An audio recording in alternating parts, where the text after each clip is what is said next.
En primer lugar, quiero agradecer muchísimo a Adolfo y a Rodrigo por la participación el día de hoy en este evento que fue organizado conjuntamente por la Asociación de Funcionarios, la Asociación de Docentes de la Universidad Andina y el área de salud.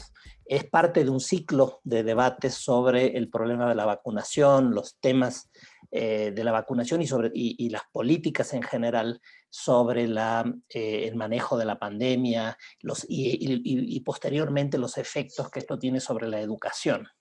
Entonces, tuvimos ya un primer diálogo donde se presentaron los problemas particulares de la vacuna.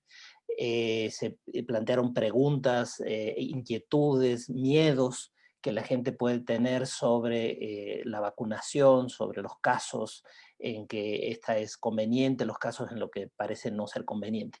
Ahora lo que queremos es entonces una discusión más de contexto, pero también de las políticas y también eventualmente si la gente tiene dudas más específicas sobre la conveniencia o no de la vacunación, pero poner más bien en el contexto de los debates geopolíticos, los debates de políticas públicas, qué implica la vacuna en relación con un tratamiento del problema más general de la pandemia, es solo un paliativo o es en realidad una solución estructural, o forma parte de una solución estructural, o forma parte del problema que estamos tratando de resolver.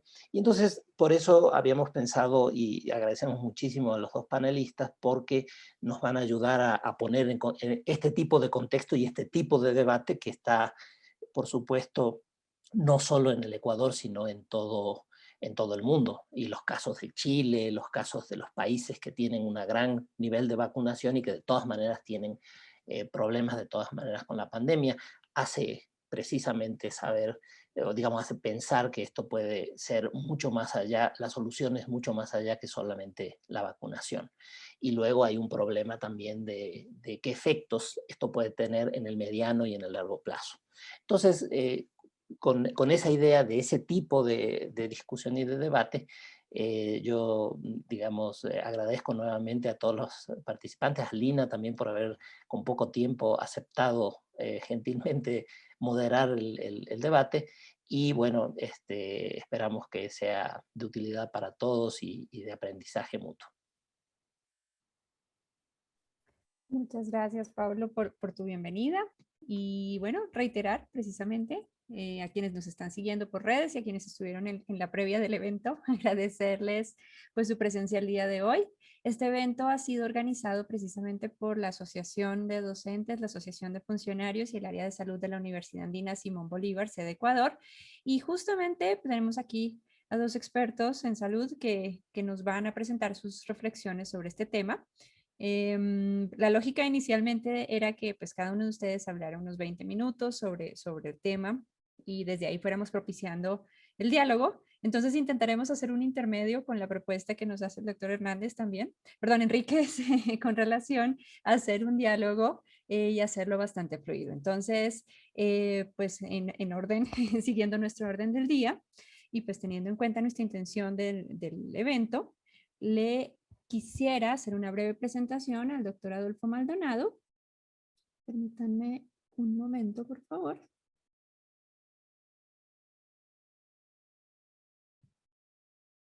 El doctor Adolfo Maldonado es médico tropicalista, es malagueño, es PhD en Salud Colectiva, Ambiente y Sociedad. Llega a Ecuador en 1987, se sumerge en la selva amazónica y esa experiencia cambia su visión de la medicina. Y de esa atención en un centro médico en la selva pasa a la investigación de las razones socioambientales de las enfermedades, a la formación de promotores de salud, a la organización campesina y a la construcción de dignidad y alegría para construir salud.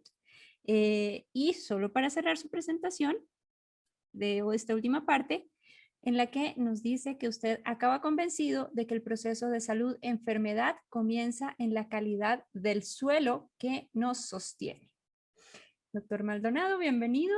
Tiene usted la palabra. Le escuchamos.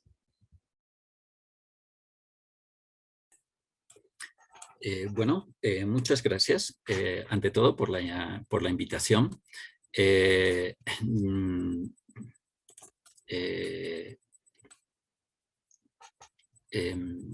no sé si está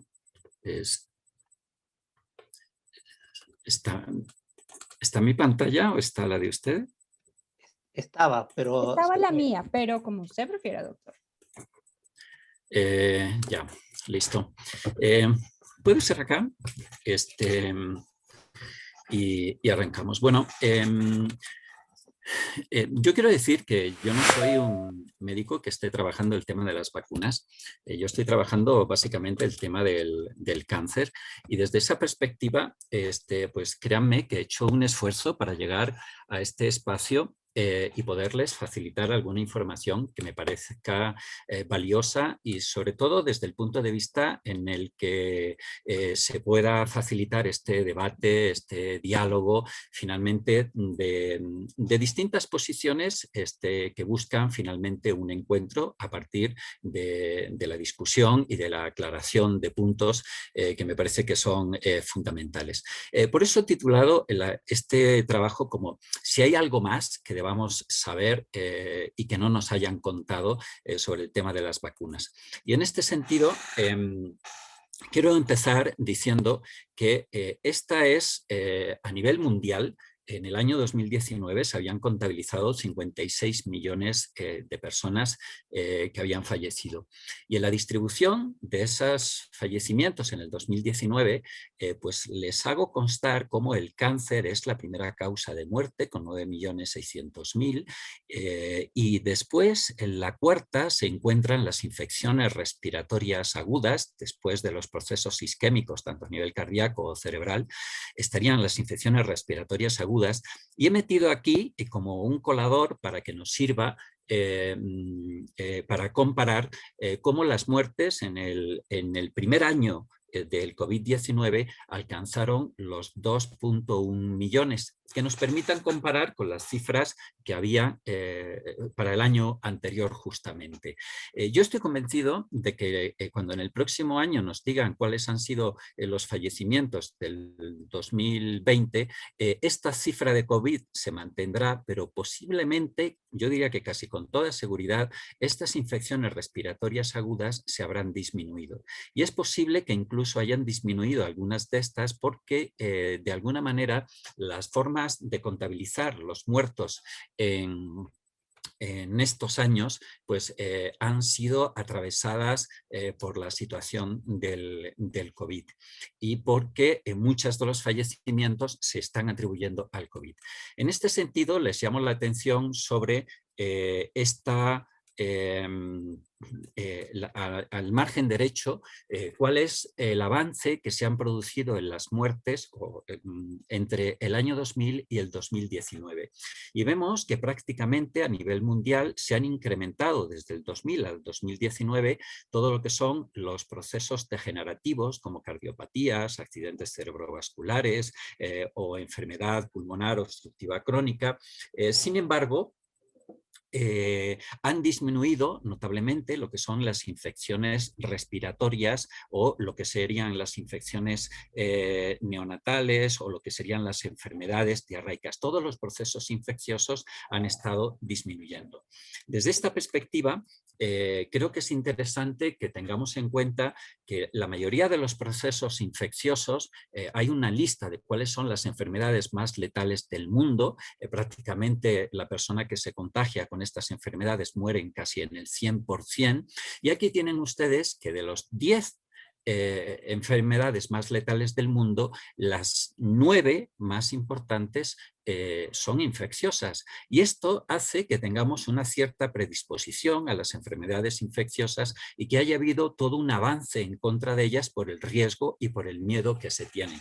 Pero en esas muertes podemos plantear que el Alzheimer, por ejemplo, se ha incrementado y se ha metido entre las 10 causas primeras de muerte, lo que serían las demencias. Las muertes por diabetes se han incrementado en un 70%, la neumonía ahora es la cuarta causa de muerte, y otras enfermedades a nivel mundial como el SIDA o la tuberculosis han ido desplazándose.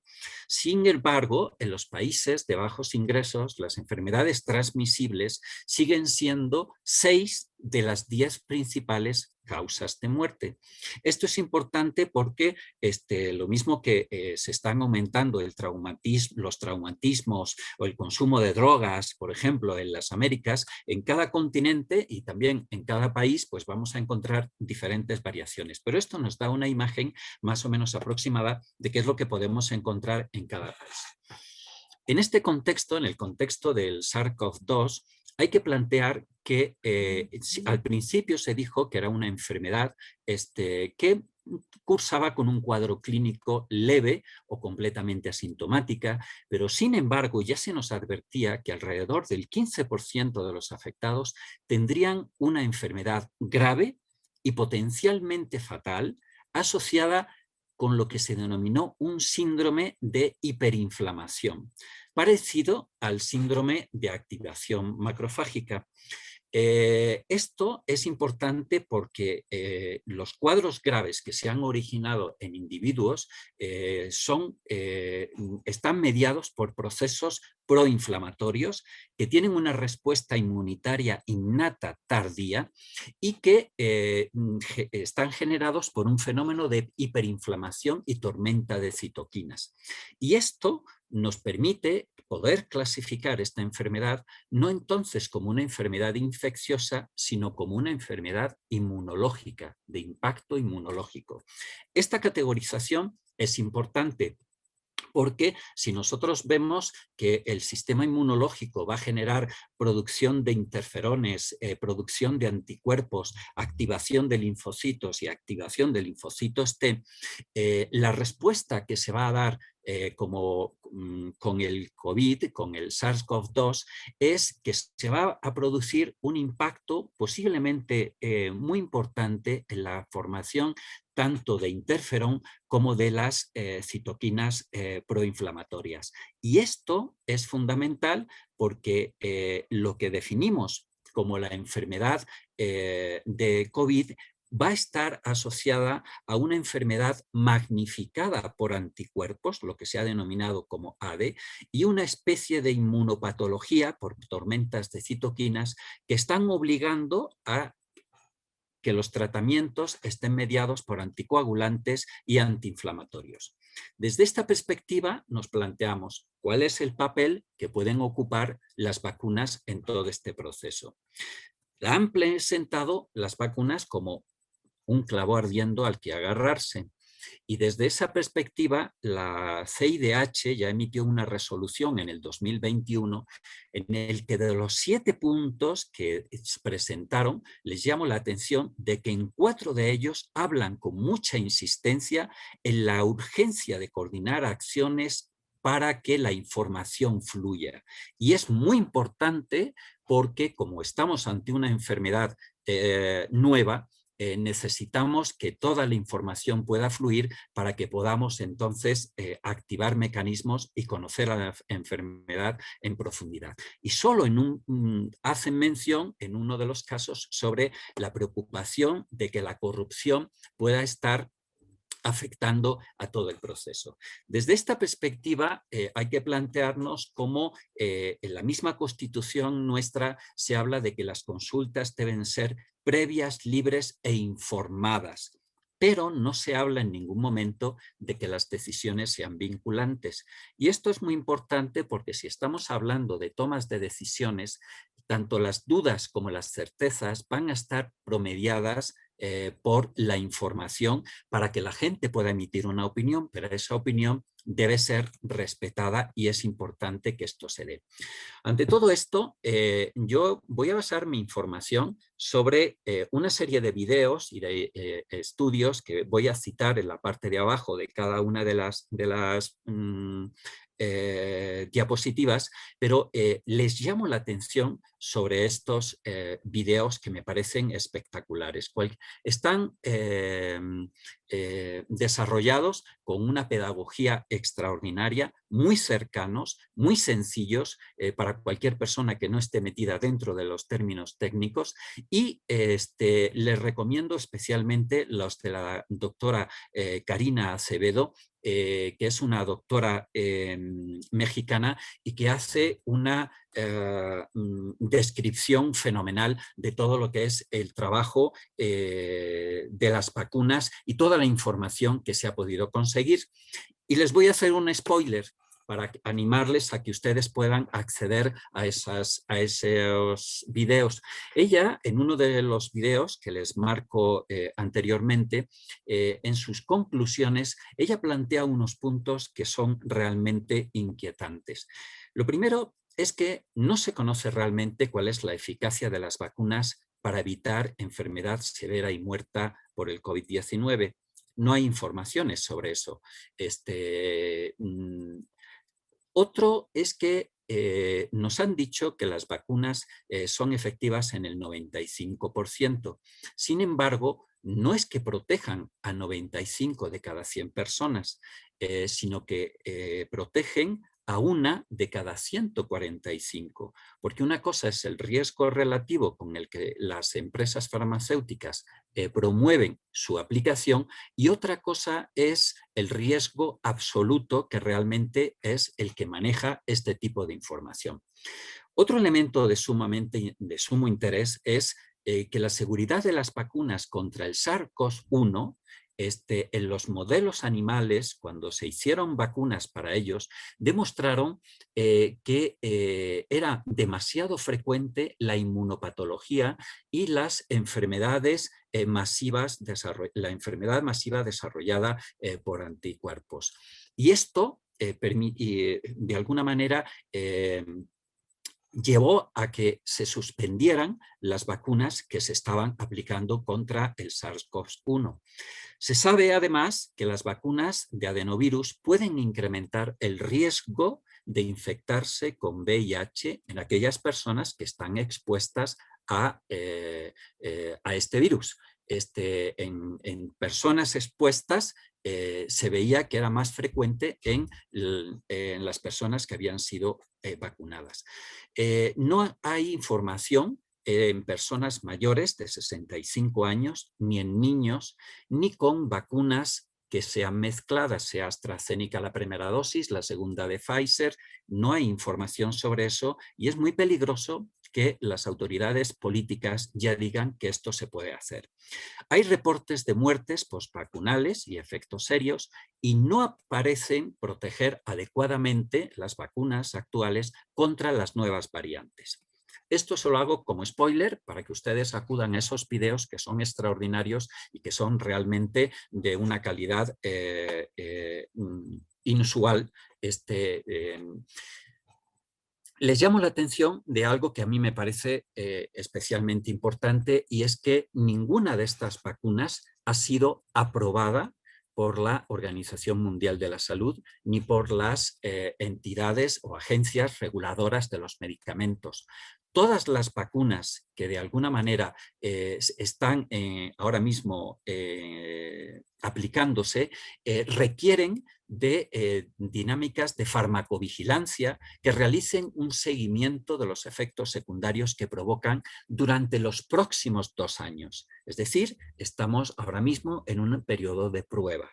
Entonces, es muy arriesgado plantear que ahora mismo ya las vacunas son la única solución porque no sabemos realmente cuáles pueden ser los impactos. Esto la doctora Acevedo lo plantea con esta imagen en la que demuestra cómo la mayoría de las vacunas modernas, AstraZeneca, Pfizer, tienen prácticamente previstos no terminar su periodo de ensayos de fase 3 hasta el año 2022 o incluso el 2023. Es decir, estamos siendo parte de una investigación. Esto es importante saberlo porque uno debe decidir si es parte de la investigación o no es parte de la investigación, pero no plantearse como un espacio común donde la vacuna ahora mismo es la solución. Sobre esto yo hago un paréntesis para mostrar cómo se ha creado un movimiento antivacunas muy importante en el mundo, precisamente porque ha habido esa falta de información que mencionaba la CIDH en una de las imágenes anteriores. En la actualidad, ahora mismo tenemos que los niños, desde que nacen hasta edad madura, van a recibir 51 dosis para 14 enfermedades. Y además, las que a partir de los 65 años se quieran aplicar por la influenza, por la gripe. En ese sentido, los niños con menos de 18 meses de vida van a recibir 35 dosis de vacunas. Y esto es importante tener en cuenta que el movimiento se dispara porque las autoridades no dicen que en algunas de esas vacunas, para aumentar la respuesta inmune, se añaden sales de aluminio, o para inactivar ciertos virus se utilizan formaldehído, y que algunas de estas sustancias van dentro de las vacunas que los niños reciben en esas cantidades, 35 en 18 meses, o que se utiliza mercurio para evitar el crecimiento de bacterias, o acero y otros metales. Sin embargo, la respuesta de las entidades que regulan las vacunas dicen que esas dosis no alcanzan los niveles de toxicidad y que el beneficio es mayor que el daño que podrían ocasionar. Esta frase ha sido muy repetida en los últimos meses a raíz de lo que ha ocurrido con AstraZeneca. Sin embargo, lo que descubre la gente que está en este movimiento antivacunas es que todas estas vacunas tenían mercurio en las dosis que se les estaba aplicando. Esta falta de información es lo que se produce en este tipo de vacunas. Hay que plantear que las vacunas para niños antes del COVID pues, se correspondían con 4 grupos: las de vivas atenuadas, las inactivadas, las recombinantes y las del toxoides. Sin embargo, las vacunas que se están utilizando para el COVID se podrían clasificar en 4 grupos. Aquellas que van a utilizar los virus inactivados, como son los de Sinopharma, que van a requerir varias dosis porque tiene poca capacidad inmunogénica. Las que están formadas por proteínas recombinantes, que se reproducen en las cápsides o algunas partes del virus, que sería el caso de Novavax o Sanofi Pasteur, y estos 2 grupos que tal vez son los que más se están utilizando y que por lo tanto son los que más llaman la atención. Unas son las de ARN mensajero para producir las espículas en nuestras células, que sería el caso de Pfizer o Moderna, y verán que Pfizer y Moderna vamos a hablar de ellas en conjunto, y también las de ADN, que son aquellas que requieren un adenovirus de chimpancé para su inyección, y que serían el caso de Oxford AstraZeneca. Estas características, las características de estas vacunas es que nos las han presentado como que su efectividad es de un 90%, y uno inmediatamente piensa, pues si tiene una efectividad de un 90%, significa que 90 personas se van a proteger y 10 van a quedar más o menos ahí. Que no sabemos si están protegidas o no. Y esa distribución de porcentajes entre el 95%, 95 o 92%, en principio son las que se nos presenta como digamos que como la efectividad de la vacuna. Sin embargo, lo que la doctora Acevedo nos plantea es que estas efectividades están relacionadas con lo que se denomina el riesgo relativo. Pero lo que debemos saber es que es el riesgo absoluto el que nos plantea la seguridad de la vacuna.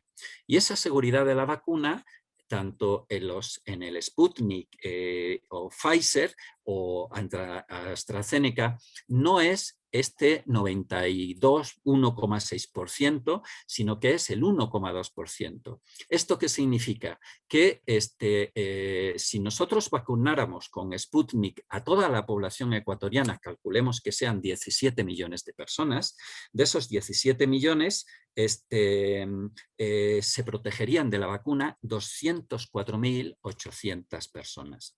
Y si lo hacemos con Pfizer, que tiene un riesgo absoluto de 0,71%, eso significaría que serían aproximadamente 118.000 personas las que protegeríamos completamente de la enfermedad. Esta es un poco la situación engañosa que en cierta medida han estado aplicando las farmacéuticas cuando nos dicen que ese es el nivel de protección. Pero las incertidumbres no solo quedan ahí. El doctor Christian Bellot, en uno de los videos que les menciono y que les aconsejo encarecidamente, dice que no se puede saber en las vacunas que están mediadas por adenovirus, dónde se conecta el ADN de la vacuna al cromosoma y que eso podría actuar sobre oncogenes y generar mutagénesis insercional. También que se pueden despertar respuestas inmunes indeseables porque es un virus el que se transmite y eso es precisamente lo que se ha denominado como la inmunopatología, que es realmente parte de la gravedad de estas vacunas. Puede generar una respuesta inflamatoria fatal, enfermedad magnificada por anticuerpos, lo que se ha denominado el ADE, y la creación de virus recombinantes. En esto, el doctor Bellot plantea que dos virus de una misma variedad pueden intercambiar sus genes dentro de una misma célula. Y por tanto, esto podría generar una probabilidad de que se podría generar entre 10 o 100 millones, pero si estamos hablando de 7.800 millones de personas que van a ser vacunadas, pues el riesgo de que pueda ocurrir es importante. Pero lo grave es que el nuevo virus, si fuese más virulento, no sería, como estas tres anteriores, una afectación personal, sino que sería una afectación que sería transmisible para el resto de la población. Entonces, lo que concluye el genetista Bellot es que se está añadiendo a la incertidumbre e imprevisibilidad de un virus la incertidumbre e imprevisibilidad de una tecnología nueva como la que se está aplicando en estas vacunas y que la bioseguridad y la fiabilidad no puede ser compatible con la emergencia. Desde esta perspectiva hay que plantear que ya tenemos una historia muy larga de denuncias contra los organismos genéticamente modificados y que esto nos lo han planteado científicos ecuatorianos como Elizabeth Bravo, científicos internacionales que son parte de la Unión de Científicos con Compromiso Social en América Latina y han demostrado que justo lo que está diciendo el doctor Bellot es lo que ellos vienen denunciando desde hace 20 años. Esto es fundamental porque ya hay otros científicos, como la doctora Acevedo menciona en su video, que dicen, soy de los que más promueven una vacuna. Estoy convencido de que la vacunación es lo único que nos sacará de esta situación, pero nunca he visto una tasa tan alta de efectos adversos en una vacuna. Y hay más efectos en gente joven que en personas mayores e incluso más después de la segunda dosis. Y esto es preocupante. La misma doctora Acevedo nos solicita que en el video que entremos a VigiAccess para poder documentar y poder ver nosotros mismos las reacciones adversas de estas vacunas.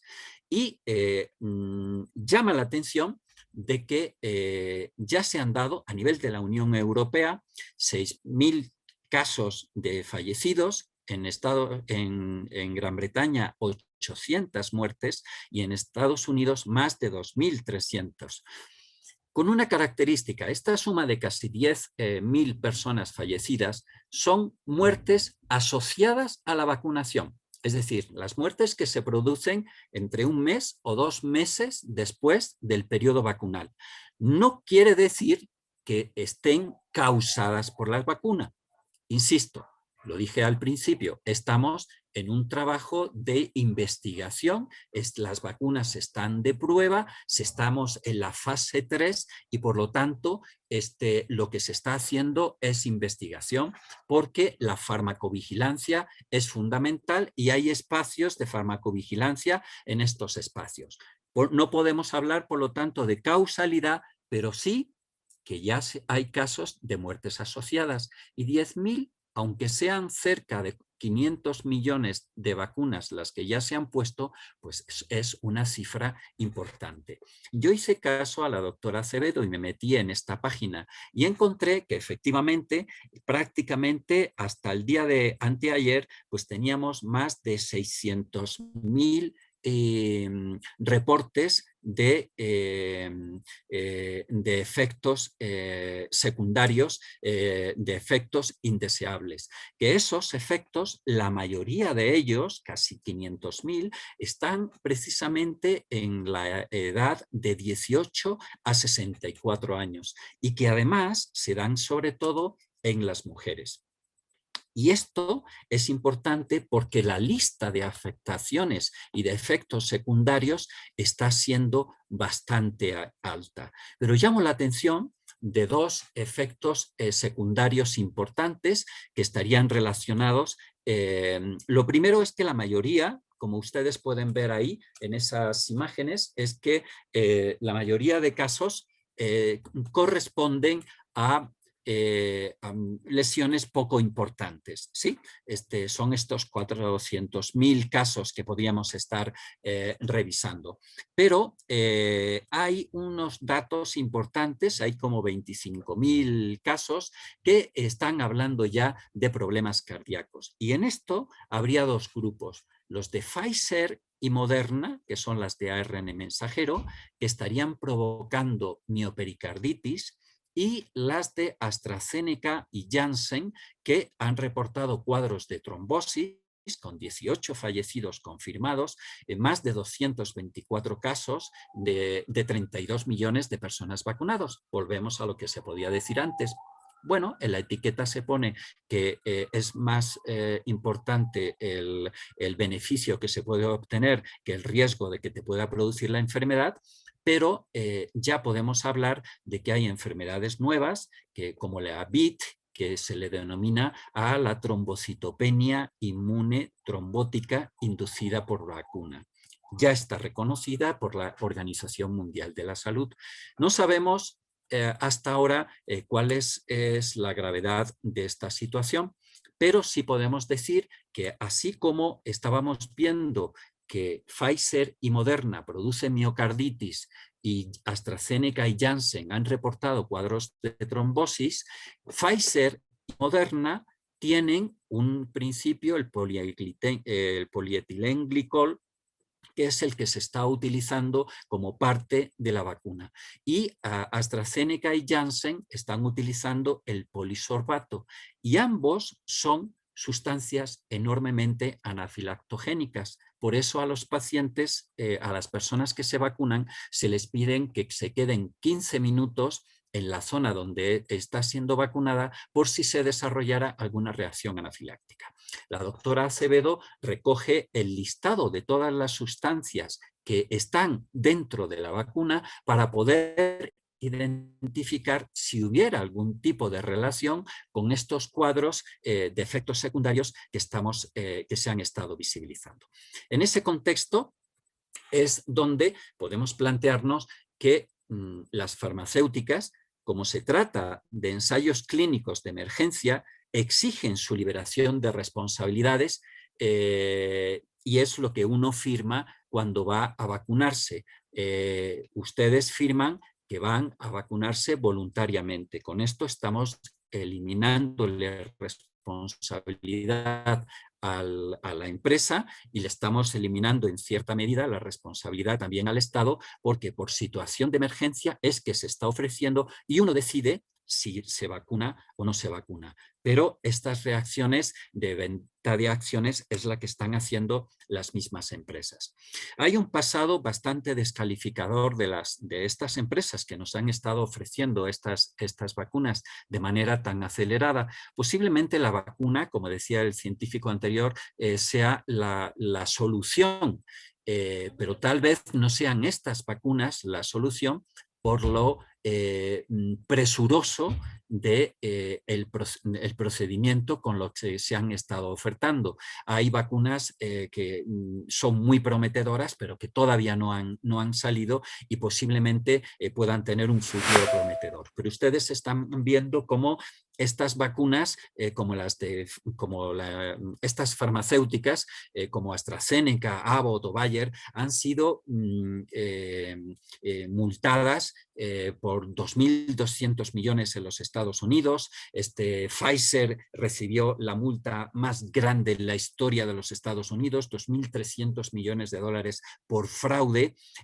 Ha sido multada por la muerte en Nigeria de niños ensayando vacunas y ha sido también multada por sobornos a todos los médicos de muchos países en Europa.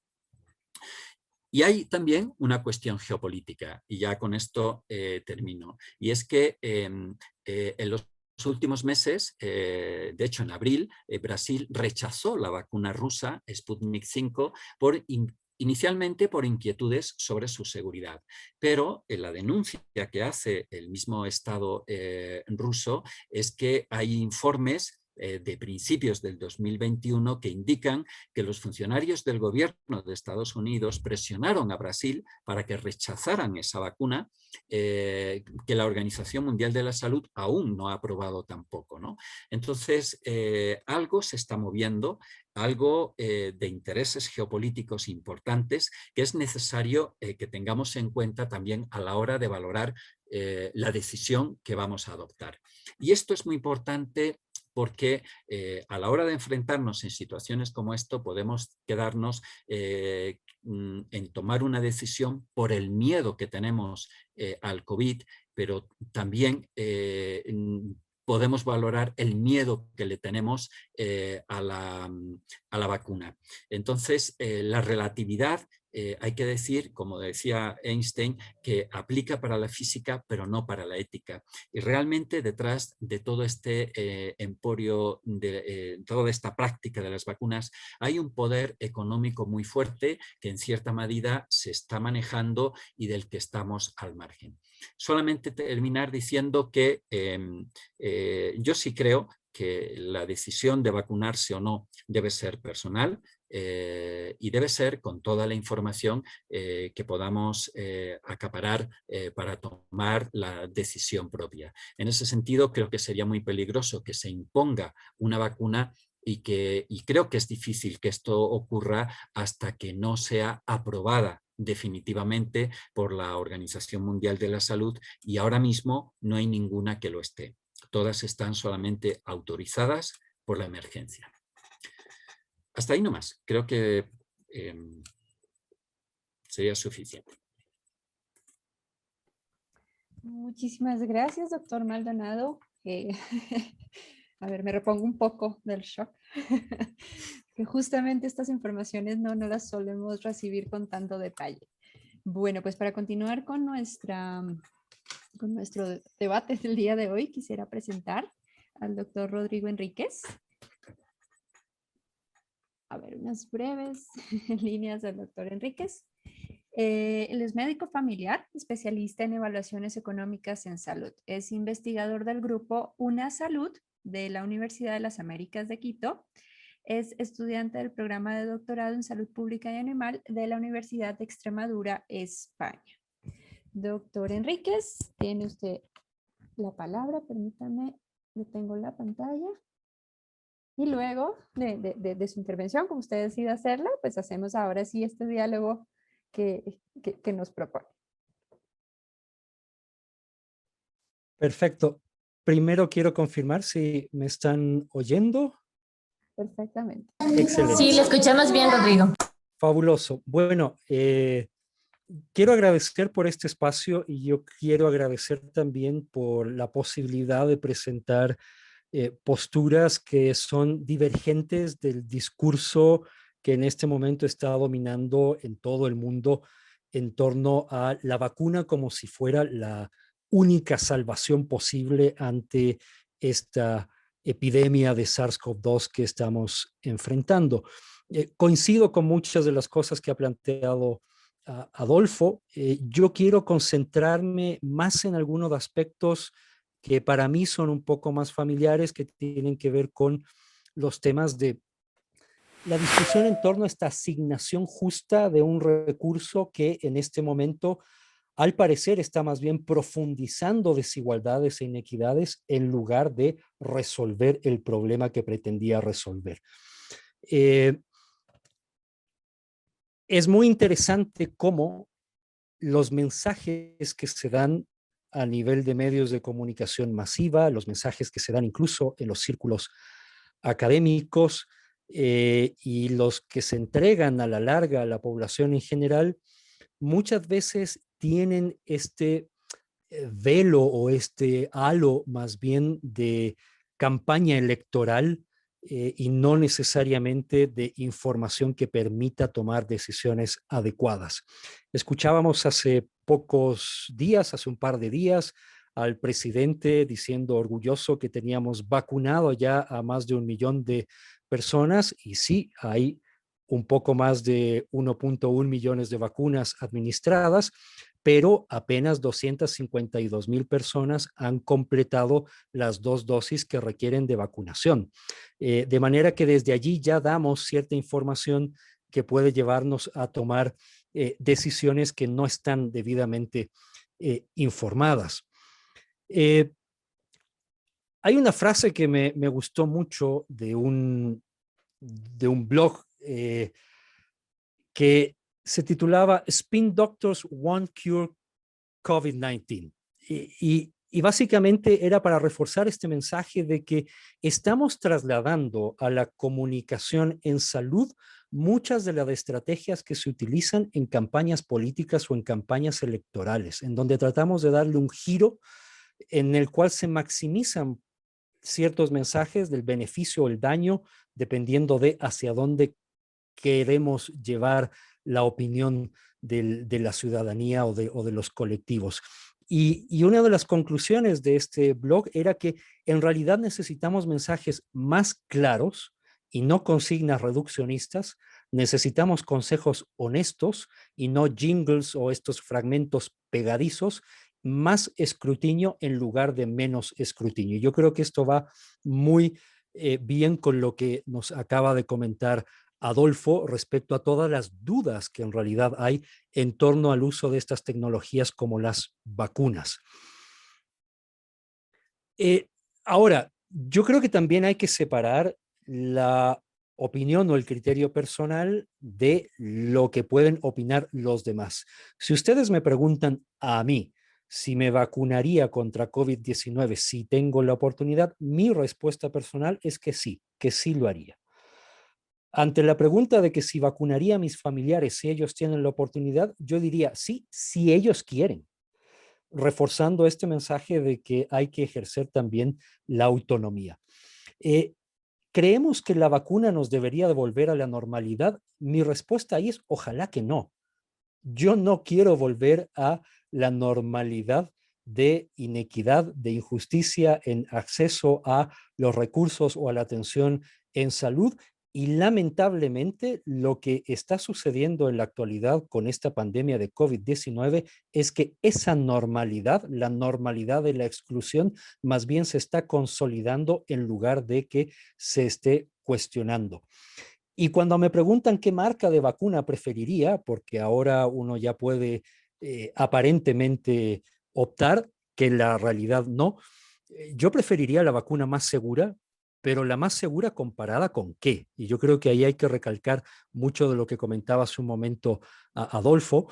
La más efectiva, ojo, la más efectiva, no la más eficaz, es decir, necesitamos valorar adecuadamente los resultados de la implementación de estas tecnologías en la vida real, y de allí que la vigilancia y el mantener una estricta vigilancia de estas tecnologías es clave, porque ahí sí podemos tener indicios de efectividad y no de eficacia, que es la evaluación de estas tecnologías en entornos muy controlados, en condiciones ideales, en donde normalmente excluimos a esa persona de a pie, que es la que finalmente va a sufrir las consecuencias del uso de estas tecnologías.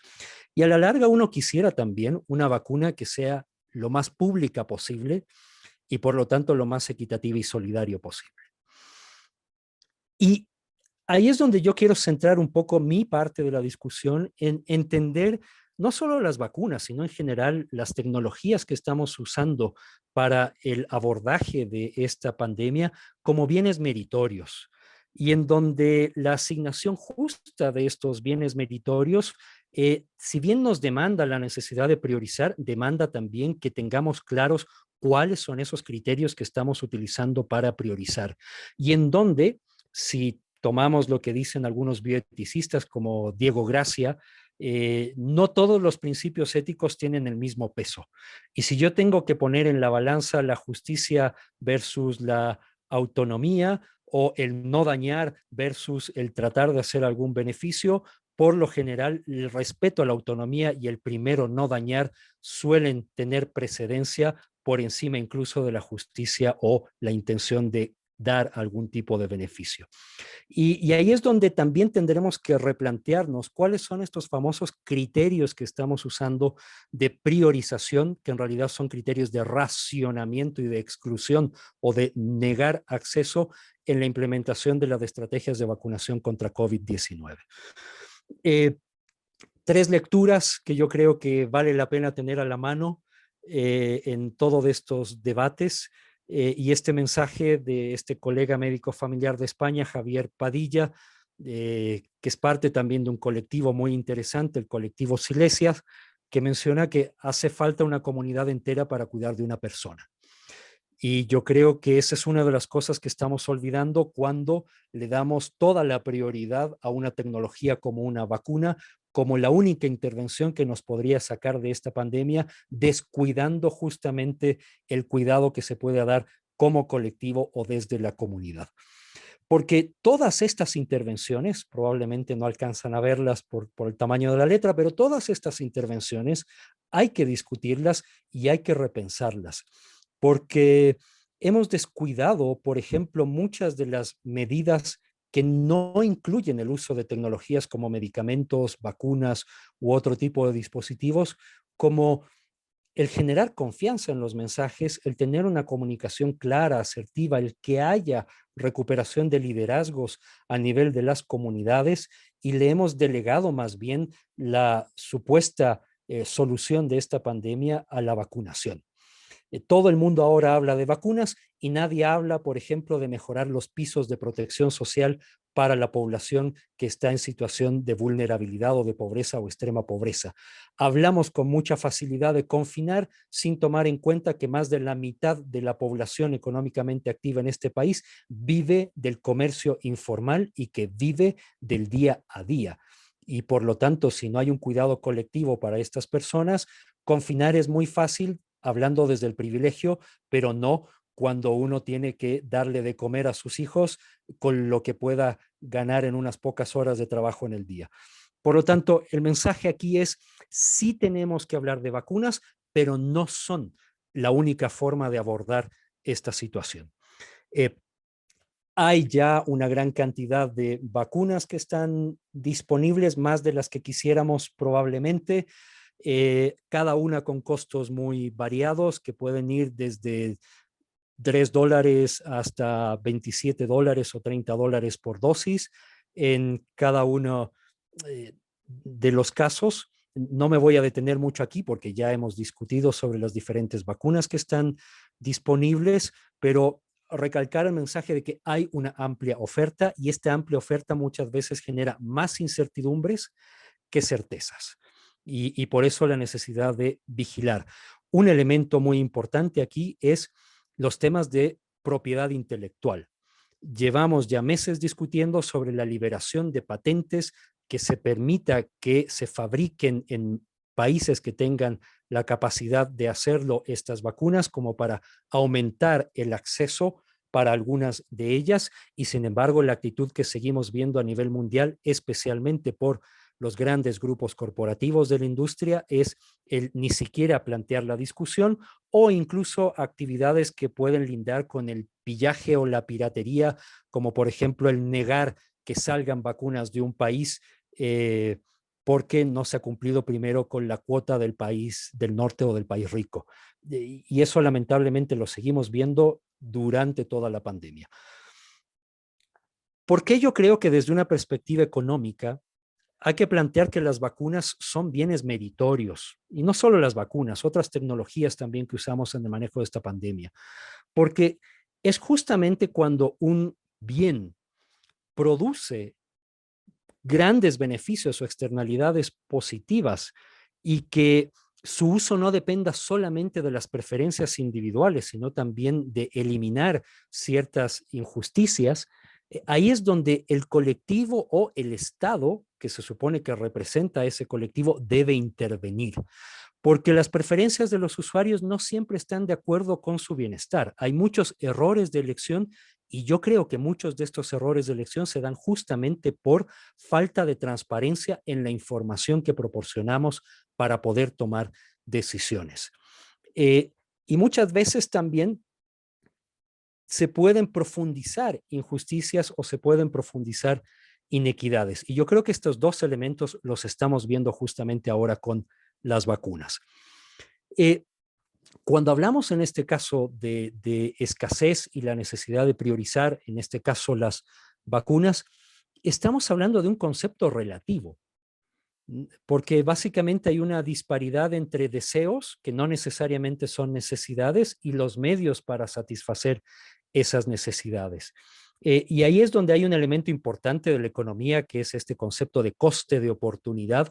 Todos los recursos que invierto en asignarlos a una intervención, ya no los tengo disponibles para asignarlos a otra, en teoría, porque ahí a veces pagamos deuda y no necesariamente aumentamos pisos de protección social. Pero siempre hay este elemento inevitable de tener que priorizar. Y por lo tanto, aquí hay algunos elementos que tienen que ver con, sí, la escasez, recursos limitados, con la posibilidad de optar entre alternativas, incluso optar ante la posibilidad de no usar.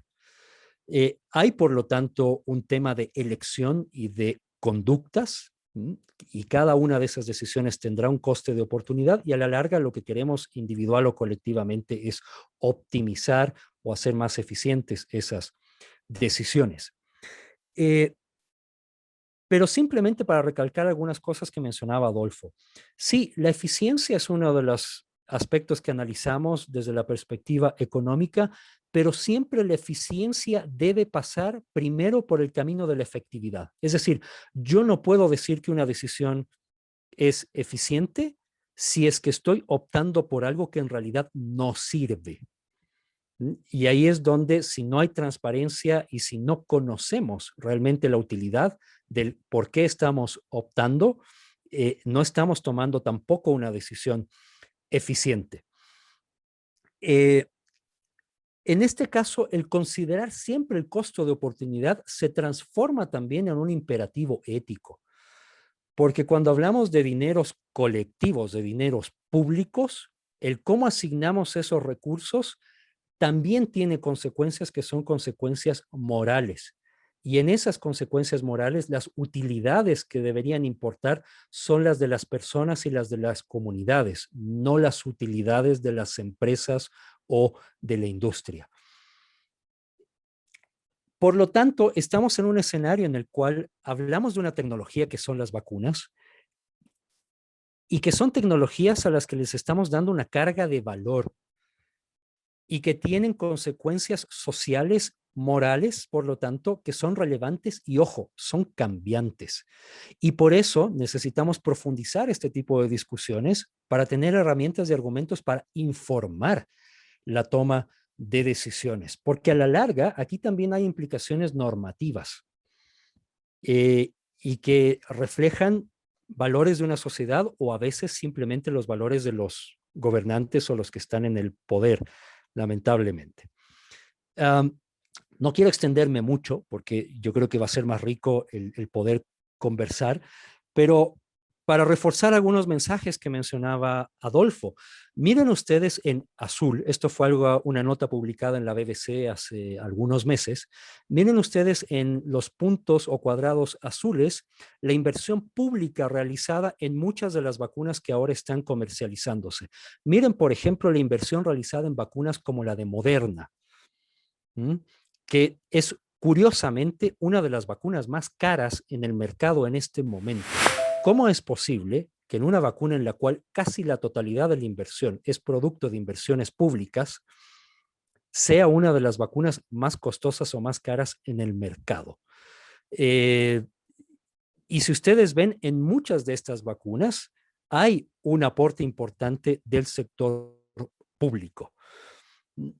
Por lo tanto, ahí hay también una discusión de qué manera la industria muchas veces se aupa o se sube en inversiones públicas o en patentes generadas con fondos públicos para después privatizar ese conocimiento y devolvernos un producto que no solamente genera no retorno de la inversión, sino que genera que tengamos que pagar 2 o hasta 3 veces por algo que se supone que ya habíamos pagado.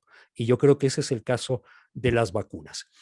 Y pasa cuando no podemos controlar estas tecnologías como propiedad pública o como un bien meritorio, que cuando liberamos la asignación de estos recursos a esta mano invisible del mercado o del lucro, podemos tener abusos, ¿no? Ejemplos, lo que se vio hace varios años ya, cuando una compañía compró la única empresa que producía autoinyectores de adrenalina para el manejo de alergias graves y subió el precio en por lo menos 400 o 500%, dejando una gran cantidad de personas sin acceso a una tecnología que potencialmente salva vidas. Por lo tanto, parte de la discusión que hay que reforzar aquí es el cómo evitamos que se den este tipo de abusos en torno a tecnologías que son todavía de una eficacia incierta y de una efectividad mucho más incierta, y en donde estamos dando un mensaje equivocado de que son la única intervención que podría ayudarnos a controlar esta pandemia. Y a la larga, esto también se refleja en un juego de poderes. Hay evidentemente factores de geopolítica. Estos son datos de enero de este año. La situación no ha cambiado mucho. Se habrán pintado de color algunos cuantos países más, pero todavía tenemos un acaparamiento de vacunas en los países que tienen más recursos o más poderosos, como Rusia, China, la Unión Europea, los países de América del Norte, como Estados Unidos y Canadá, con el absurdo de que muchos de estos países en este momento han adquirido el triple o el cuádruple de las dosis que realmente necesitaban para proteger a su población. Mientras hay países que probablemente no verán siquiera una cantidad adecuada de personas vacunadas, sino hasta el 2023 o más. Por lo tanto, lamentablemente, estamos profundizando estas disparidades o estas inequidades, y la vacuna se está convirtiendo en un instrumento más de generación de inequidad en lugar de convertirse realmente en la solución a la salvación para este problema que es esta pandemia de COVID-19. Hay mucho más que se puede decir, pero yo creo que valdría la pena más bien que podamos intercambiar algunas ideas o abrir más bien el diálogo. Doctor Enríquez, muchas gracias. Bueno, yo estaba tomando atenta nota justo para ver estos puntos que podríamos potenciar para el diálogo, y quisiera el primero, que veo que es uno que coincide, en que coinciden ustedes dos, pero que coincide también lo que ha dicho el Comité de Derechos Económicos, Sociales y Culturales en la observación general 14 sobre lo que son los estándares básicos para que un Estado cumpla en mínimo en claves de mínimos con el derecho a la salud, y quería precisamente rescatar dos, que son el de aceptabilidad y el de accesibilidad, precisamente en su vertiente de acceso a la información. Y esto quisiera conectarles a partir de esta pregunta que está por acá en nuestro chat, y es que, bueno, yo me atrevo a hacer una respuesta a priori y ustedes les doy la palabra para que la profundicen y nos cuenten qué implica que estemos precisamente en un gran ensayo de laboratorio mundial que nos han vendido como la etapa ya perfeccionada final de una vacuna. Porque sin duda lo que llevamos de conclusión es que estamos en un estudio médico de unas vacunas y que no se nos ha dado la información. Entonces, no es per se que las vacunas nos vayan a generar algún daño y si nos le aplicamos inmediatamente, porque eso tampoco creo que es el mensaje que queramos mandar el día de hoy, pero sí que en efecto hay un déficit de información y sobre todo de explicación detallada para que podamos entender las consecuencias que implicaría vacunarse y tomar precisamente cada persona con fundamento en la autonomía la decisión de vacunarse o no vacunarse dependiendo de las consecuencias que ello conlleve para su salud. De acuerdo. Les abro la palabra. Quien quisiera de ustedes comentar algo al respecto primero, el doctor Maldonado, el doctor Enríquez. Tal vez rápidamente yo quisiera comentar aquí que sí, yo considero que lo que estamos viendo en este momento es como un gran ensayo clínico, auspiciado además por estados, en donde una de las violaciones más flagrantes que estamos viendo al el respeto de los principios éticos en la conducción de investigación es el negar el acceso a información suficiente para decidir si quiero o no quiero participar. Yo creo que esa es una de las primeras violaciones. Y el segundo es el permitir que en este gran ensayo liberemos a las industrias que están desarrollando estas vacunas de su responsabilidad ante posibles efectos adversos. Al punto absurdo de que colegas que trabajan en Estados Unidos nos dicen que en los contratos que se hicieron para la compra de las vacunas se eximió totalmente de responsabilidad a las industrias, por ejemplo, Pfizer, BioNTech, Moderna y otras, por el manejo de posibles eventos adversos relacionados con la administración de las vacunas, y en donde más bien a los propios seguros públicos de salud les tocó asumir un costo muy importante en el manejo de estos eventos adversos. Eso, si estuviéramos en una investigación normal, habitual, con todos los criterios de un ensayo clínico, sería impensable. Y más bien la pandemia ha sido la excusa para permitir que se flexibilicen muchas de estas medidas que buscan más bien proteger a la población, dejándolas más bien en la indefensión.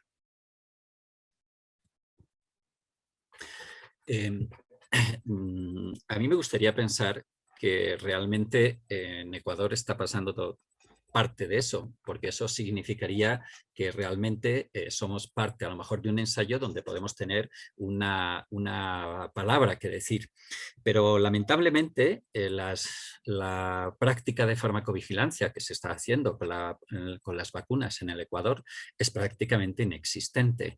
Yo he conocido a mucha gente que ya se ha vacunado, a muchos de ellos le han dado reacción y les he preguntado, bueno, ¿y a quién te dirigiste para reclamar o no para reclamar, sino para informar que has tenido algún tipo de reacción?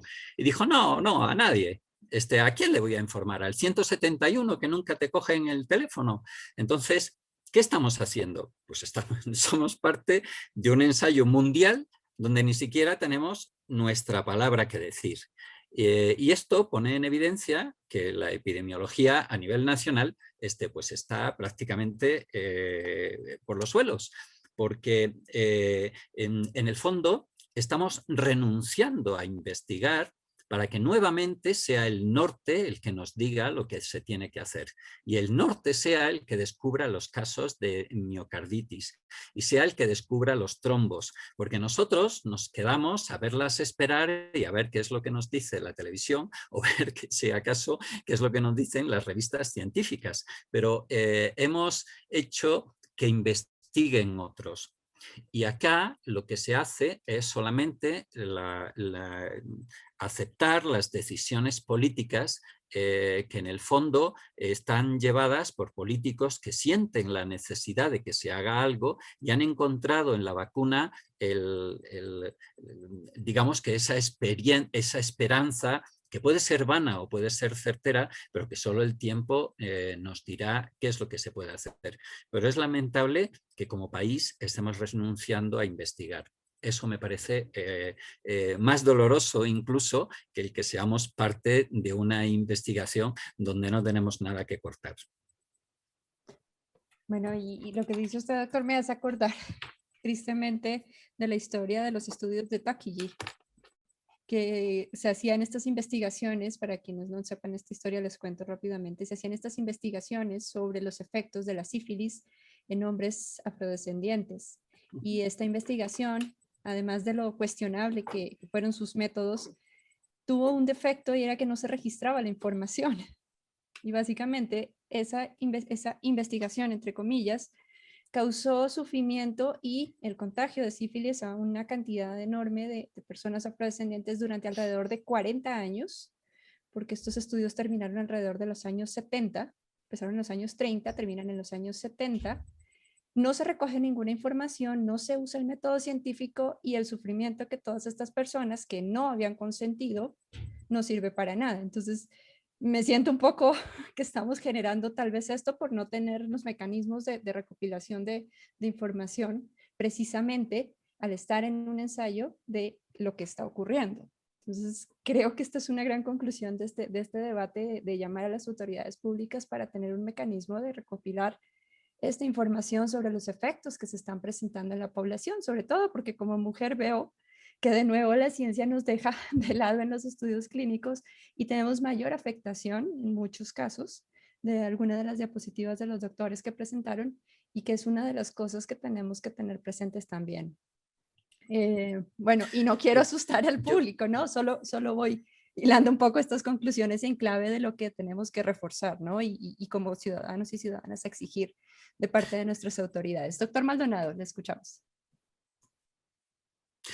Solamente acotar una cosa y es una preocupación, y es que si como país estamos renunciando a ser autónomos en investigación, el día de mañana el país va a renunciar también a la autonomía de las personas que no quieran vacunarse y se va a imponer la vacunación como un modelo. Y eso me parece sumamente preocupante. Creo que es peligroso porque es el precedente, el paso previo a que se puedan tomar medidas, digamos que firmes y decisiones políticas que vayan en contra del individuo. Ya estamos en contra de la autonomía nacional y la autonomía personal y comunitaria creo que viene después, la pérdida de esa autonomía. Perfecto, doctor.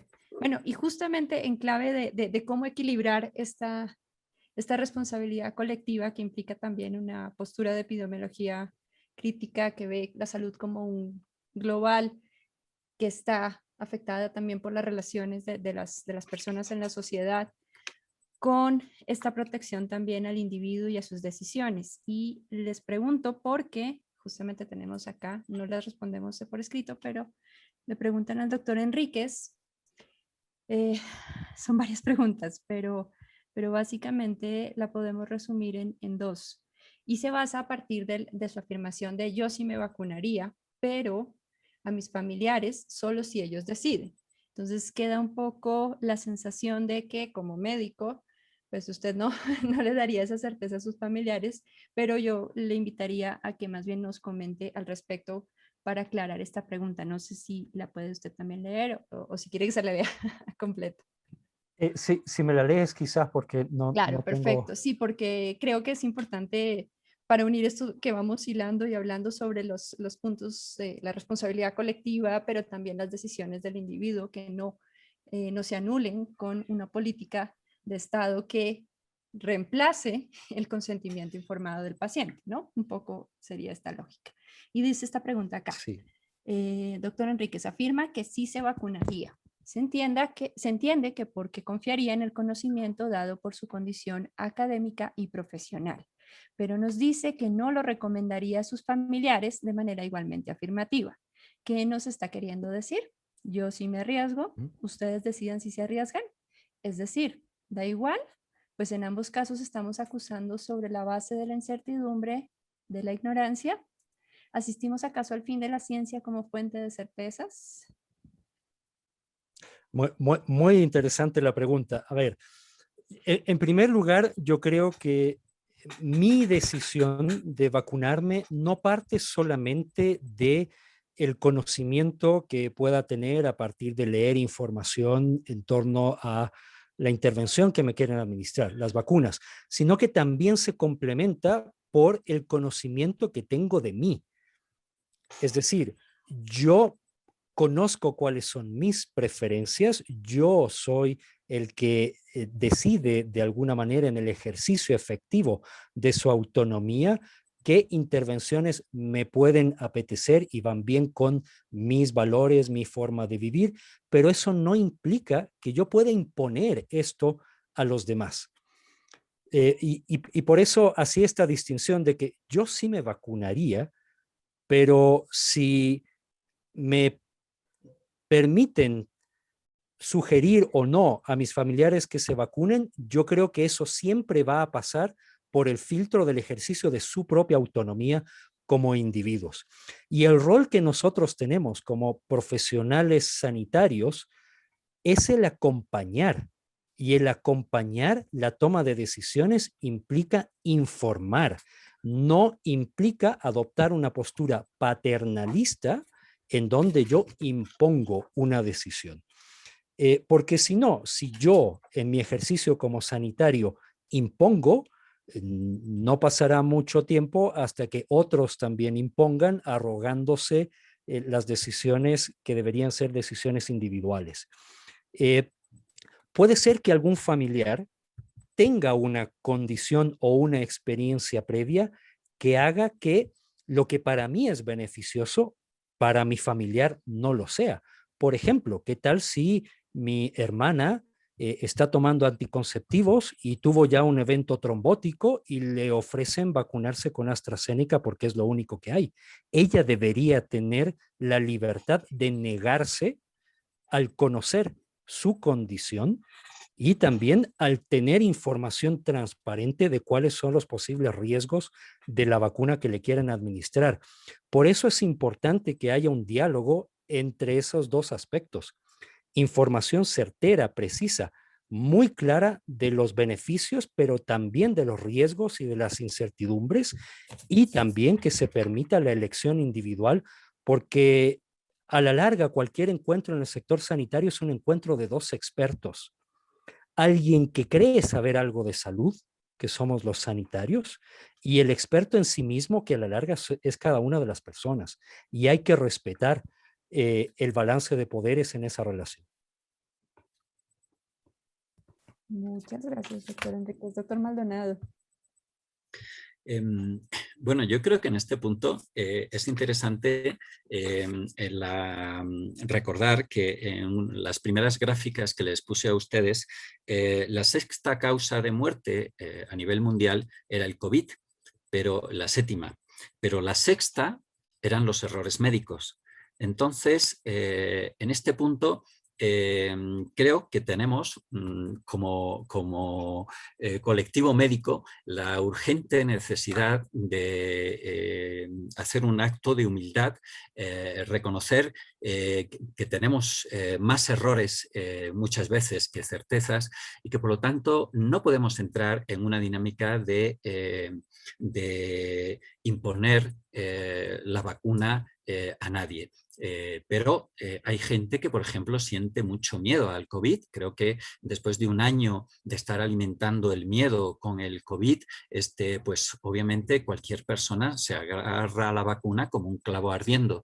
Pero también tenemos que plantear que posiblemente en este primer año el COVID ha tenido una incidencia muy parecida a la que ha podido tener la influenza, y que por lo tanto, incluso en el número de muertes.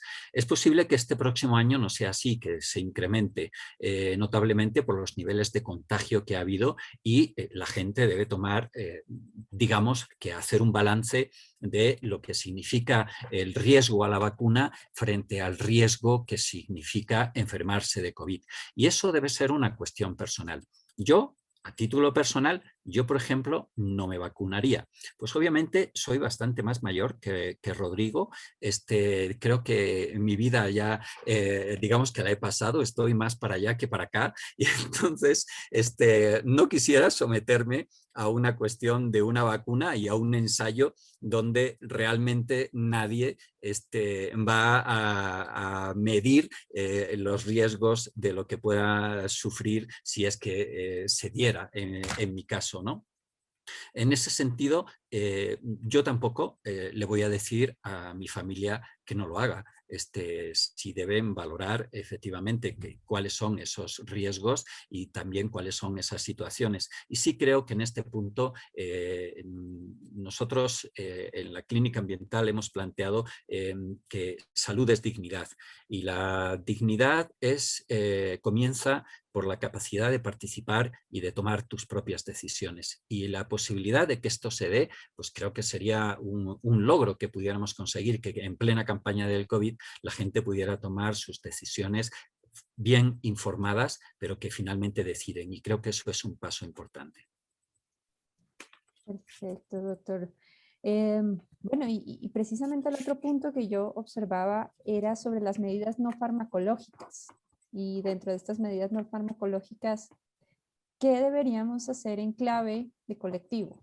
O sea, ¿qué podemos hacer? Porque ya nos queda, creo que es otra conclusión de este evento, y es que la vacuna no es la única solución. Esa es una gran conclusión.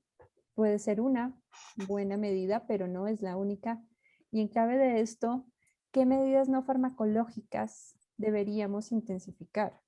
O si las que ya estamos realizando son suficientes, ¿cuál es el criterio de ustedes? Lina, hay una pregunta también de Eduardo Rosero en el chat. Ah, claro, perdón, no me llegó por la vía. Sí, bueno, pero si me permiten, la evacuamos en el próximo punto, que es justamente para cerrar. Quisiera yo con el punto de propiedad intelectual y desmercantilización y todo esto alrededor de los manejos legales. ¿Les parece?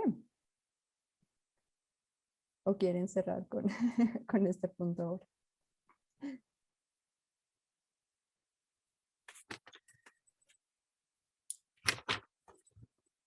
Vamos, creo que les parece si mantenemos ese orden, las medidas no farmacológicas, y cerramos con este otro que es geopolítico, jurídico. Sí, está bien. Perfecto. Y tenemos precisamente la pregunta de nuestro participante. Bueno, les doy la palabra aquí. Bueno, no sé, para mí hay mucho que se puede hacer, pero yo creo que lo primero que tenemos que hacer es dejar de volcar nuestra mirada solamente al hospital y volver más bien a la vida en comunidad. Muchas de las medidas de contención de la transmisión del SARS-CoV-2 dependen de tener una buena red de apoyo familiar, de apoyo social, barrial o comunitario, y que probablemente han sido muchas de las más descuidadas, sobre todo por parte del poder o por parte de los gobiernos. Lo que en algún punto decía de que ¿cómo puedes obligar a una familia que tiene que vivir el día a día a partir de la venta en el comercio informal a encerrarse durante 10 días o 14 días y muchas veces en condiciones de hacinamiento o malas condiciones, en donde más bien podrías estar aumentando el riesgo de transmisión dentro de esa familia o ese grupo en lugar de reduciéndolo. Yo sí creo que hay que repensar todo el tema de la solidaridad como uno de los principios de respuesta a esta situación, y pensar que hay que trabajarlo a nivel de la comunidad, entendiendo toda la diversidad que hay de individuos y de comunidades. Cada contexto es totalmente único, irrepetible, diferente, y no hay soluciones talla única, y menos se puede esperar que la solución venga desde imposiciones verticales desde los gobiernos centrales. Eh, yo creo que lo primero es trabajar en el tema de solidaridad y crear entornos saludables. Hay cosas que hemos descuidado en esta pandemia, como la salud mental. Las mascotas han tenido más privilegios que nuestros hijos en términos de poder vivir este tiempo. Pensar, por ejemplo, en soluciones tan reduccionistas como que la educación se hace solo a través de Internet o tener conexión a celular, descuidando, por ejemplo, todo el rol que podrían tener espacios de formación comunitarios, no solamente para aprender, sino para controlar también y monitorear la situación de la pandemia en las comunidades. Así que yo creo que hay que girar la mirada de lo hospitalario, de lo vertical, de lo altamente tecnologizado, y volver más bien a lo comunitario, el destecnologizar, el despatriarcalizar, etcétera. Muchas gracias. Yo añadiría que en uno de los videos que les estaba recomendando al comienzo, hay uno que es del 18 de abril, donde aparece la doctora Acevedo con el doctor Bertona. Y el doctor Bertona hace una serie de recomendaciones realmente muy significativas, que creo que dan un aporte muy interesante. Él, por ejemplo, habla de que si hay problemas de coagulación y de inflamación en el COVID, el hecho de poder recuperar el sistema inmunológico con alimentos que sean anticoagulantes, como el omega 3 o la vitamina E o la vitamina C o incluso la vitamina D, serían elementos a tener en cuenta para fortalecer el sistema inmunológico y que pueda estar equilibrado y no dé estas reacciones en el 15% de la población.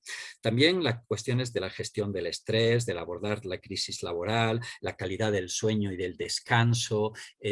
Hay unas situaciones que realmente están en nuestra mano, pero que nos hemos dejado llevar por esta vida de vértigo, y tal vez sea esto parte de lo que habría que recuperar. Yo se los recomiendo muy encarecidamente ese video, pero también les quiero recordar que hace algunos años, era 1978, la Organización Mundial de la Salud convocó a una reunión en Kazajistán, porque las campañas contra la malaria habían sido un fracaso. Y esas campañas contra la malaria se reconocía que habían fracasado porque los puestos médicos se habían convertido en espacios de privilegio. Los médicos, desde sus posiciones de poder, habían generado unas dinámicas que impedían que las campañas pudieran tener las soluciones que se andaban buscando.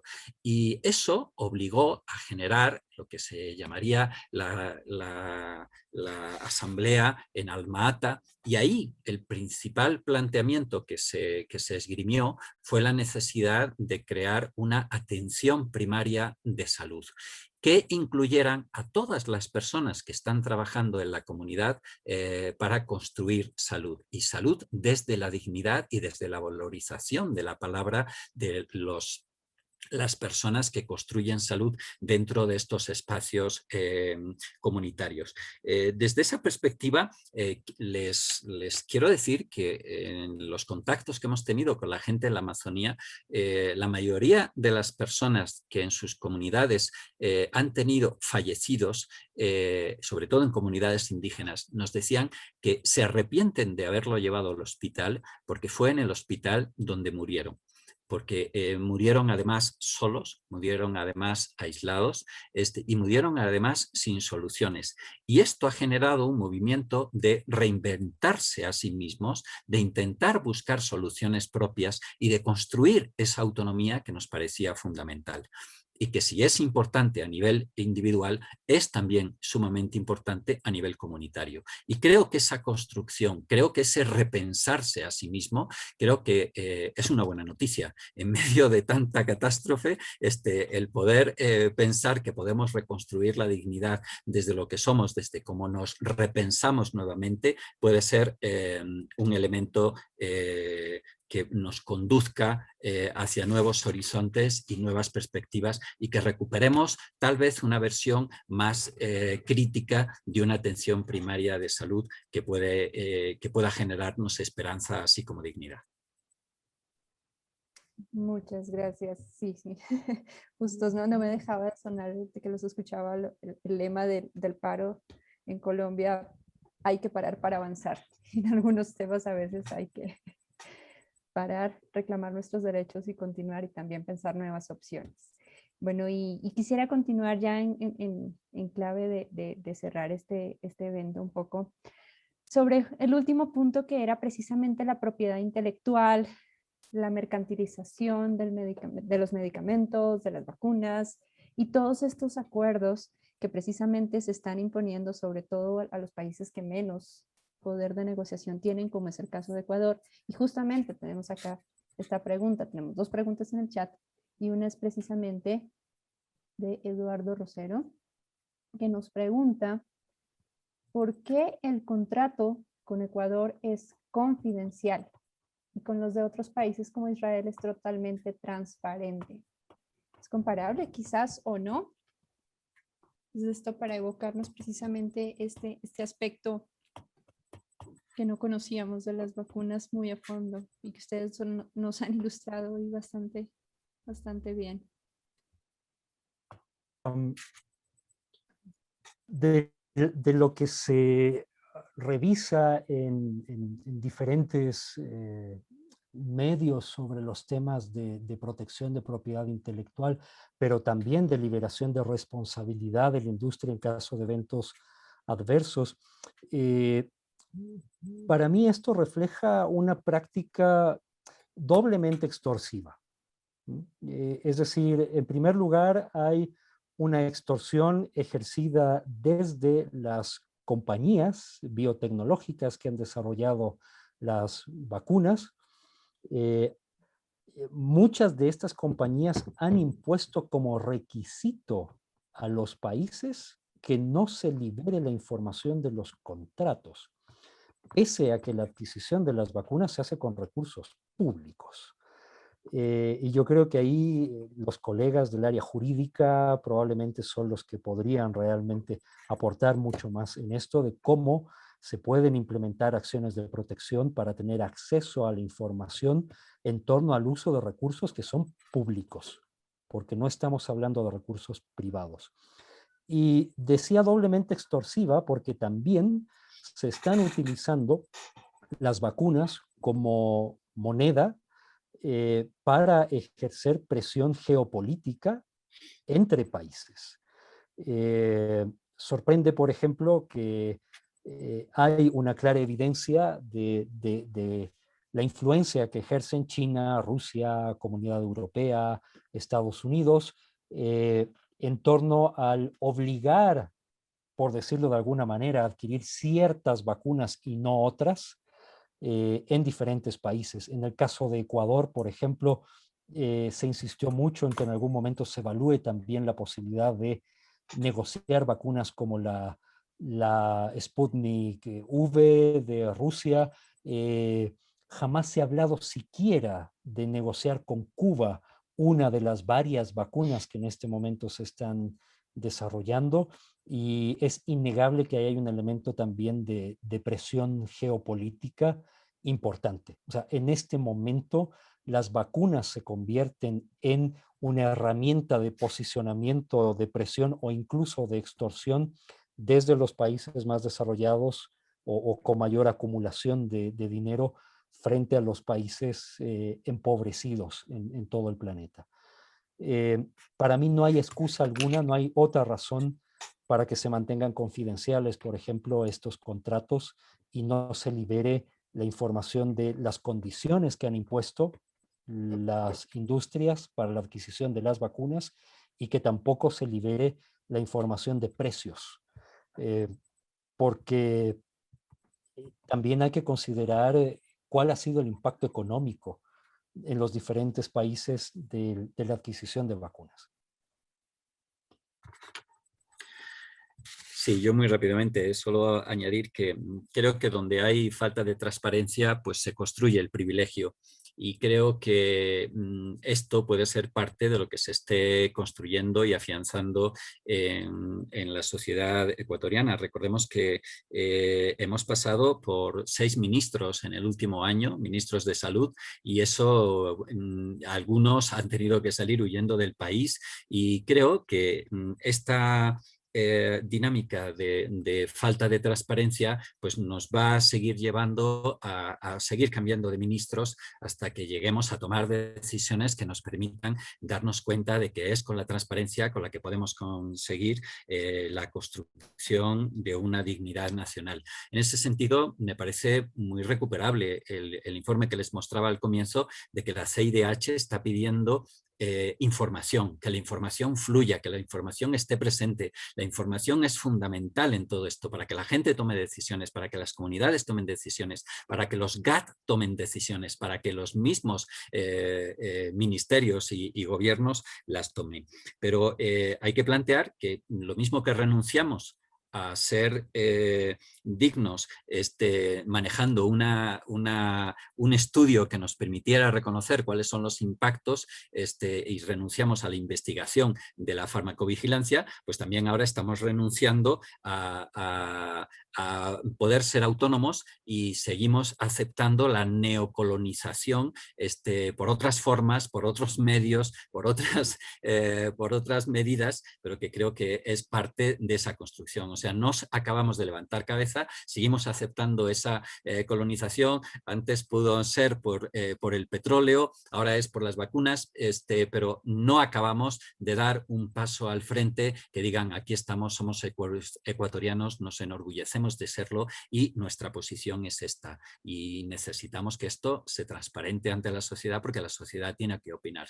Mientras le neguemos la transparencia, le estamos negando la opinión al pueblo y a los espacios de decisión y a las universidades y a todos aquellos que podrían dar un avance constructivo para el país, ¿no? Muchas gracias, doctores. Bueno, yo aprovecho para hacer una cuña porque casualmente hace un par de semanas estuve moderando un evento sobre responsabilidad médica y COVID, en que se hacían unas reflexiones sobre estos temas y solo por un poco dejarles el tráiler, en alguna de las charlas se hablaba precisamente de que estas cláusulas no es que eximan por completo.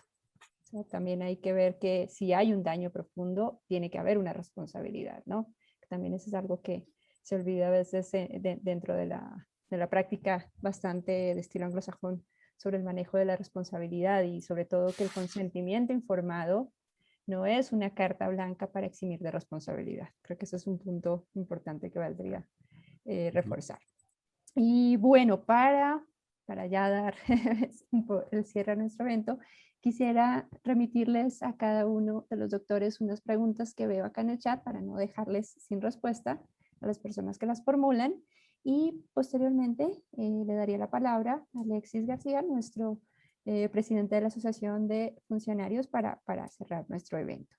En primer lugar, la pregunta sería, esta es específicamente en relación a las, es un caso particular, pero se puede hacer extensivo a las personas que tienen cáncer de tiroides, y sería la siguiente. Mi padre tiene COVID, pero a la vez cáncer de la tiroides controlador. ¿Puede tomar los mismos medicamentos que una persona que no tiene cáncer y luego es necesario vacunarse? No sé si será para el doctor Maldonado, que nos habló de sus estudios de cáncer. Pues yo le aconsejaría que se ponga en contacto y que nos dé en contacto directo. Le pueden facilitar el correo electrónico a esta persona y tener la información completa para saber cuáles son las medicaciones que está tomando, cuál es el procedimiento que tiene, porque no se puede hablar a nivel general, sino más bien caso por caso. Y en esta situación, pues creo que sería muy pertinente si le puedas facilitar el correo electrónico y ahí nos puedan hacer algún tipo de consultas de este tipo. Nosotros, si sentimos que la situación es muy dura, no hay estudios realmente sobre las personas. Veíamos cuando poníamos esta lámina en la que aparecían los estudios que se estaban realizando al comienzo con respecto a los pacientes, veíamos que en el estudio sistematizado que se estaba haciendo en la primera fase por las empresas, pues había obviado la posibilidad de incorporar en los estudios a aquellas personas que tenían inmunodeficiencias o que tenían inmunosupresión o que estaban con embarazo o que estaban en la lactancia.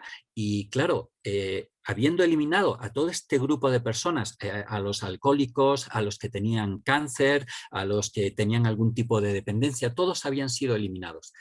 Y sin embargo ahora hemos pasado a encontrarnos con que ahora entra todo el mundo y sin embargo no hay estudios sobre eso, no hay estudios que nos digan qué pasa con un paciente que se vacuna y está con cáncer o que está lactando o que está embarazada y que ya se han dado algunos casos de pérdidas de algunos de los productos. Entonces sí creo que es importantísimo el poder conocer esta situación para poder tener una respuesta adecuada, ¿no? Entonces, caso por caso, ¿sí? Perfecto, doctor, muchas gracias. Así le facilitaremos el correo. Y la otra pregunta, bueno, primero, y me sumo a estas palabras, muchísimas gracias por sus importantes aportes. Me gustaría pedir que profundicen en la relación entre la vacunación y las cosmovisiones de pueblos y nacionalidades originarias, que muy poco se ha tratado en general.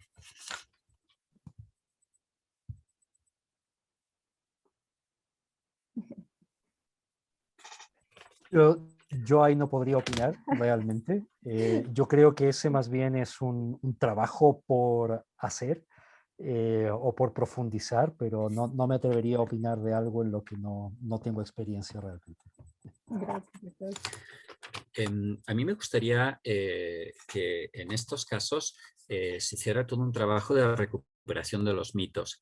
Creo que cada pueblo tiene unos mitos fundacionales que son realmente extraordinarios. Hay mitos que podrían servir para identificar, incluso para explicar, y sin embargo siento que la explicación de estos mitos se están perdiendo entre las mismas nacionalidades. Y hoy vemos cómo una de las digamos, por decirlo así, epidemias más terribles que estamos encontrando en los pueblos indígenas, pues son precisamente los suicidios. Y estos están relacionados con la pérdida de sentido ocasionado por la pérdida de esos mitos fundacionales que muchas veces son menospreciados y que hacen que la gente rompa con sus propios lazos o con sus propias raíces. Yo creo que el encontrar los mitos sería fundamental y poder analizar qué perspectiva se podrían dar para el tema de las vacunas. ¿Cómo puedes entender la vacuna desde estos mitos? Pero también plantear que ¿con qué vacunas? Estamos hablando de que las vacunas realmente pues, pueden ser una situación riesgosa ahora mismo. Es como cuando uno se compraba una computadora hace 20 años y te entraba en un cajón así enorme y que se podía estropear en muy poco tiempo y después era obsoleto al poco tiempo porque cambiaban los programas y te compras ahora una computadora que te puede durar 10 años. Entonces, también habría que plantear la temporalidad de todo esto y cómo el fortalecimiento, o hay prácticas dentro de las mismas cosmovisiones indígenas que te permiten fortalecer tu sistema inmunológico de manera natural y con muchas más garantías, ¿no? Y eso creo que es algo que necesitaríamos recuperar, pero eso es un trabajo que se tiene que hacer desde las propias nacionalidades.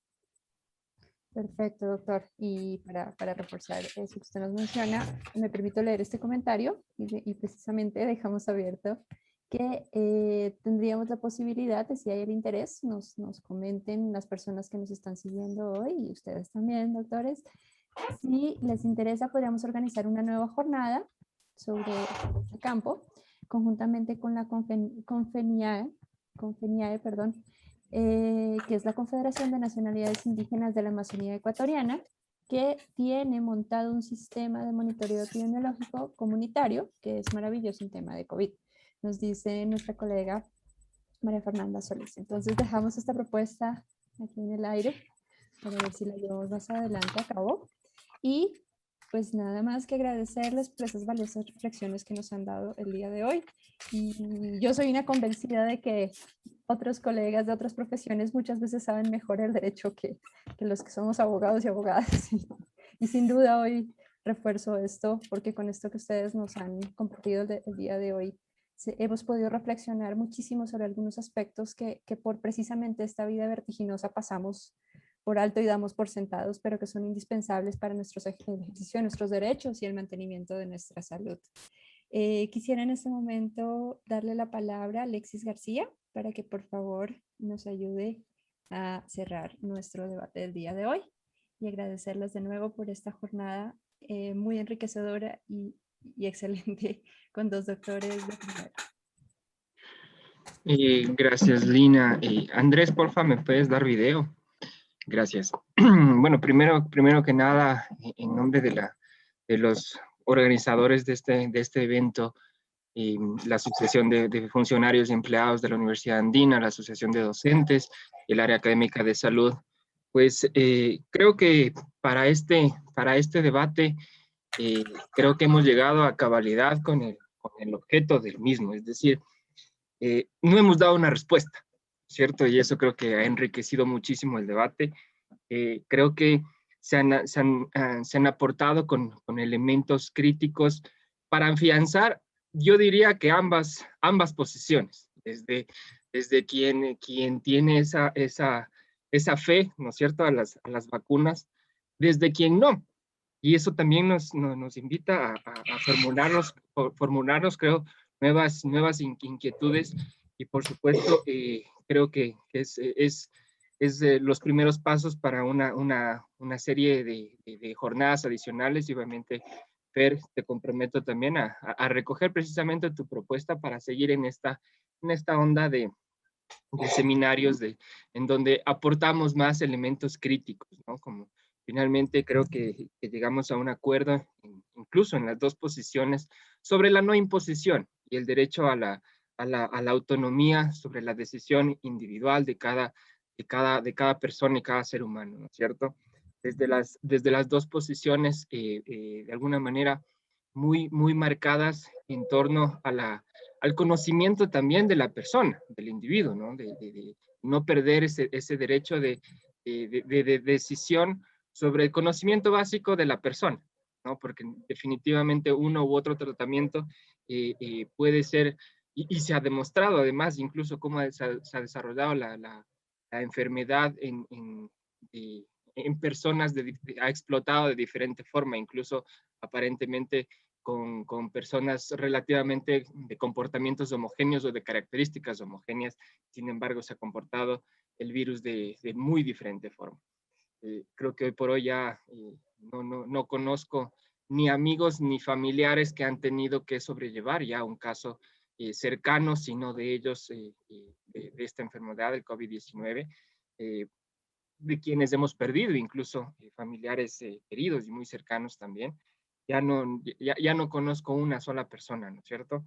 Y esto nos llama también a esa conciencia social sobre aportar desde la sensibilidad y sobre todo lo que decía el doctor Enríquez, reconozco que la solidaridad es creo que siempre tuve ese criterio también, que la solidaridad es un elemento básico para poder efectuar esta cruda, digamos, de enfermedad y obviamente proceso por el que atravesamos. Por supuesto, no es ajeno las inquietudes que incluso se llevaban acá y que lo manifestaba el doctor Maldonado sobre ese siguiente, creo yo, en algún punto del proceso, el desarrollo de políticas públicas primero y escalonado hacia el núcleo familiar, porque finalmente en los núcleos familiares también se adoptan comportamientos como una suerte de políticas, ¿no?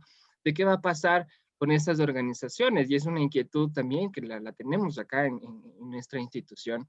¿Qué va a pasar? ¿Cómo se van a formular esas políticas, si se quiere, mixtas, ¿no es cierto? De una vez cuando llegue el momento de aprender a seguir, porque finalmente una normalidad no creo que va a regresar, sino va a ser un momento de vida evolucionado hacia allá, en donde tengamos, por supuesto, un grupo de personas que han sido vacunadas, aceptaron y decidieron ser vacunadas, y un grupo que decidieron no vacunarse, y ambas posiciones legítimamente establecidas, ¿no? Y que nos llama y nos deja ese reto como instituciones, ¿no? Y como organizaciones a formular políticas en donde ambos grupos, sin decir que el uno, sin discriminarse entre ellos, ¿no es cierto?, puedan convivir y seguir nuestra cotidianidad. Esa será la siguiente, creo, la siguiente fase para no caer en un efecto discriminatorio con quienes quizás acepten o no acepten la vacuna. Entonces, creo que ahí nos enfrentamos también a un reto como organizaciones y como instituciones. Entonces, sobre eso, pues, creo que los elementos han sido impactantes en números y, digamos, conocimientos en general mucho más sobre el ensayo clínico a nivel mundial que se hace, y tomando en cuenta que como país ciertamente no tenemos esa opción de feedback, ¿no? De retroalimentación a quien reportar, por un lado, los síntomas o los efectos que se pueden estar teniendo con quienes ya han tenido, digamos, este proceso de vacunación.